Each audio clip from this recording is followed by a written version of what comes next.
A wild rollercoaster ride. That's how Northern Australia's cattle industry is looking back on the last year. It's been nearly 9 months since the ban on the live cattle trade to Indonesia was lifted. The industry is still getting back on its feet and today gathered in Darwin to discuss what the future holds. Alison Middleton reports.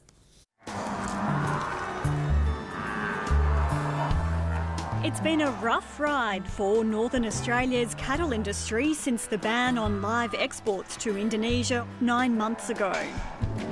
We've seen the industry go through a particularly tumultuous time with the live export ban, the lack of cash flow that resulted from the ban and the reduction in land values, and consequently the fact that people's equity has been eroded.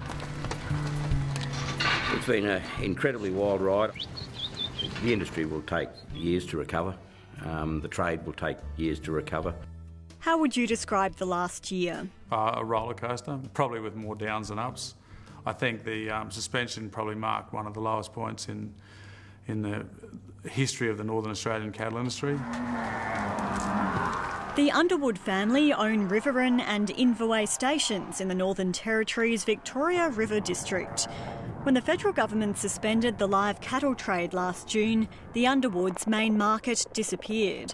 Trade resumed a month later, but the Underwoods are still counting the cost. It cost us probably $300,000 or $400,000, but it also cost us a hell of a lot of stress because there was just the uncertainty of not knowing, if and when Indonesia would reopen. It was a very stressful time for the family. Obviously, our main market was closed.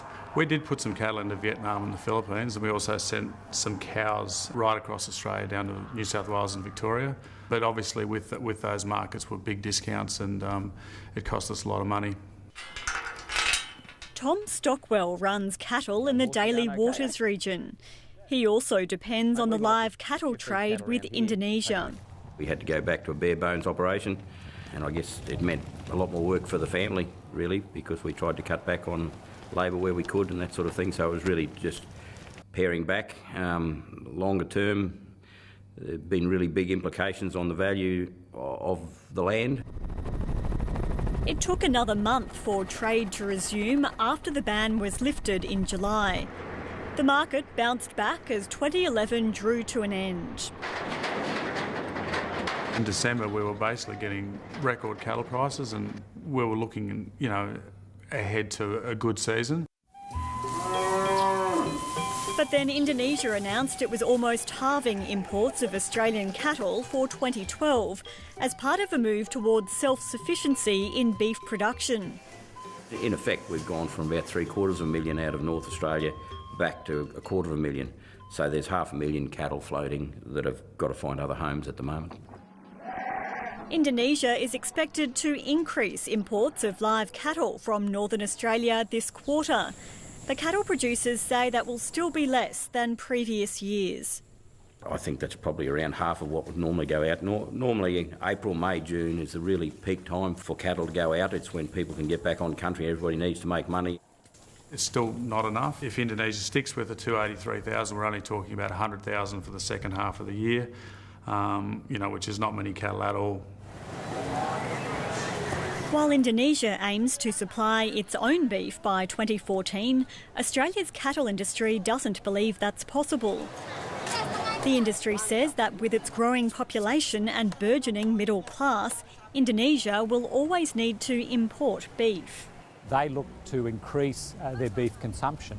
So presently that's about 2 kilos per person per year, and the Trade Minister wants to increase that over time to about 20 kilos per person per year. So that does provide a tremendous opportunity for Australia.